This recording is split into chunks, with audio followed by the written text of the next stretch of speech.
മകളെ, ലോകത്തെ ഏറ്റവും വലുത് എന്താണ്? കാശ് തന്നെയല്ലേ. നിങ്ങൾ ലൈഫിൽ ഒരിക്കലും ആഗ്രഹിക്കാത്ത ഒരു കാര്യം എന്താണ്? മറ്റൊരാളുടെ മുമ്പിൽ ഒരു കൈ നീട്ടേണ്ട അവസ്ഥ, മറ്റൊരാളുടെ മുമ്പിൽ കടം ചോദിക്കേണ്ട അവസ്ഥ. ഇത് തന്നെയല്ലേ നിങ്ങൾ ഒരിക്കലും ലൈഫിൽ ആഗ്രഹിക്കാത്ത? എവിടെയെങ്കിലും നിങ്ങളൊന്ന് താന്നിട്ടുണ്ടെങ്കിൽ എന്തിന്റെ പേരിലായിരിക്കും? കാശിന്റെ പേരിലായിരിക്കും. എവിടെയെങ്കിലും നിങ്ങളൊന്ന് അവഗണിക്കപ്പെട്ടിട്ടുണ്ടെങ്കിൽ എന്തിന്റെ പേരിലായിരിക്കും? കാശിന്റെ പേരിലായിരിക്കും. അപ്പോ ലൈഫിൽ ഏറ്റവും വലുത് എന്ത് തന്നെയാണ്? കാശ് തന്നെയാണ്. എങ്ങനെ നമുക്ക് സ്വന്തം കാലിൽ നിൽക്കാൻ പറ്റും? ഒരു ജോലി മേടിക്കും, അത് മാത്രമേ ഉള്ളൂ. അതിപ്പോ പ്രൈവറ്റ് സെക്ടർ ആയിക്കോട്ടെ, ഗവൺമെന്റ് സെക്ടർ ആയിക്കോട്ടെ, എന്തോ ആയിക്കോട്ടെ. നിങ്ങൾ നല്ല സ്കില്ലുള്ള ഒരാളാണ്, നിങ്ങൾക്ക് ഒരുപാട് കഴിവുകളുണ്ട്, നിങ്ങൾ പ്രൈവറ്റ് സെക്ടർ ചൂസ് ചെയ്തോ. ഒരുപാട് ഓപ്പർച്യൂണിറ്റീസ് അവിടെ കിടപ്പുണ്ട്. അതേസമയം നിങ്ങൾക്കൊരു സേഫ് ആയിട്ടൊരു ജോലി വേണം, എല്ലാ മാസവും കൃത്യമായിട്ട് സാലറി കിട്ടണം, സമൂഹത്തിൽ കുറച്ചും കൂടി ഒരു സ്ഥാനം വേണം, ബാക്കി എല്ലാം വേണം. അങ്ങനെയാണെങ്കിൽ ഗവൺമെന്റ് ജോലി നിങ്ങൾ ചൂസ് ചെയ്തോ. അവിടെ നിങ്ങൾ എക്സാമിന് വേണ്ടി പ്രിപ്പയർ ചെയ്യും. നാളെ നമുക്ക് എന്താണ് ഒരു ജോലി തരുന്നത് എന്ന് ചോദിച്ചാൽ സ്വന്തം കാലിൽ നിൽക്കുന്ന ആ ഒരു സന്തോഷം.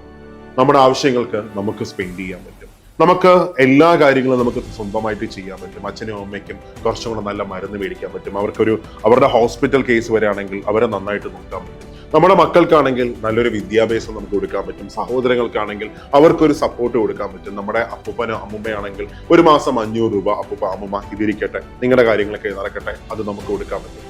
അപ്പൊ നമുക്ക് കിട്ടുന്ന ഒരു സന്തോഷം, ഒരു വില, ഒരു അംഗീകാരം ഉള്ളതാണ്. ഇതൊരിക്കലും നമുക്ക് പറഞ്ഞറിയിക്കാൻ പറ്റത്തില്ല. സോ എല്ലാവരോടും പറയാണ്, സ്വന്തം കാര്യം. നിങ്ങൾ ഓരോ പേജ് മറിക്കുമ്പോഴും ഓരോ മണിക്കൂർ പഠിക്കുമ്പോഴും നിങ്ങൾ നിങ്ങളുടെ ഭാവി നെയ്യുകയാണ്. മക്കളെ, ഒരുപാട് നോട്ടിഫിക്കേഷൻസ് ഇപ്പോൾ മുമ്പിലുണ്ട്. കമ്പനി ബോർഡ് അസിസ്റ്റന്റ് ആയിക്കോട്ടെ, university assistant, then beverage എൽഡി, BFA, company board LGS, CPO, APO, അങ്ങനെ ഒത്തിരി നോട്ടിഫിക്കേഷൻസ് മുമ്പിൽ ഇങ്ങനെ നിൽപ്പുണ്ട്. അതിനുവേണ്ടി പ്രിപ്പയർ ചെയ്തോളാം. ഒരു 10 മാസം മാറ്റി വെച്ചോ, ലൈഫ് സ്റ്റേബിൾ ആവും. നിങ്ങൾ ഒരുപാട് വർഷം ഇത്രയും കാലം പഠിച്ചില്ലേ, ഒരുപാട് കാലം പഠിച്ചു, ഡിഗ്രി നേടി, PG നേടി, ബാക്കി എല്ലാം നേടി. പക്ഷെ യഥാർത്ഥ സ്റ്റെബിലിറ്റി എന്തിലാണ്? കാശിൽ മാത്രമാണ്. അപ്പൊ അതിനു വേണ്ടിയിട്ട് ഈ 10 മാസം ബാക്കിയെല്ലാം മാറ്റി വെച്ച് നിങ്ങളുടെ പ്രിപ്പറേഷൻ മുമ്പോട്ട് കൊണ്ടുപോകും.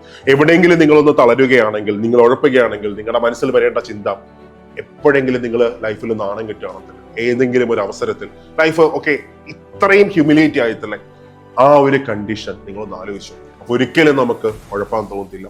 എപ്പോഴും ആലോചിച്ചോ, നിങ്ങളുടെ ജീവിതത്തിൽ ആർക്കെങ്കിലും ഒരാൾക്ക് എന്തെങ്കിലും ഒരു അത്ഭുതം കാണിക്കാൻ പറ്റുമെങ്കിൽ അത് നിങ്ങൾക്ക് മാത്രമേ പറ്റത്തുള്ളൂ, ബാക്കി ഒരാൾക്കും പറ്റത്തില്ല. സോ എഫേർട്ട് കൊടുത്തോ, ഉറച്ച തീരുമാനങ്ങൾ എടുത്തോ. ഉറച്ച തീരുമാനങ്ങൾ, ബ്രേക്ക് കൊടുക്കാം, പഠിക്കേണ്ട, അതൊന്നുമല്ല. ഉറച്ച തീരുമാനങ്ങളില്ലേ, ആ തീരുമാനം എടുക്കേണ്ട സമയം ഇതാണ്. എന്നിട്ട് അതിന്റെ പുറത്ത് എഫേർട്ട് കൊടുത്തോ. നിങ്ങൾ ഇന്ന് കൊടുക്കുന്ന എഫേർട്ടാണ് 2027 നിങ്ങളെ സർവീസിലേക്ക് കയറ്റുന്നത്. സോ തീരുമാനമെടുത്തോ, അതിന്റെ പുറത്ത് എഫേർട്ട്.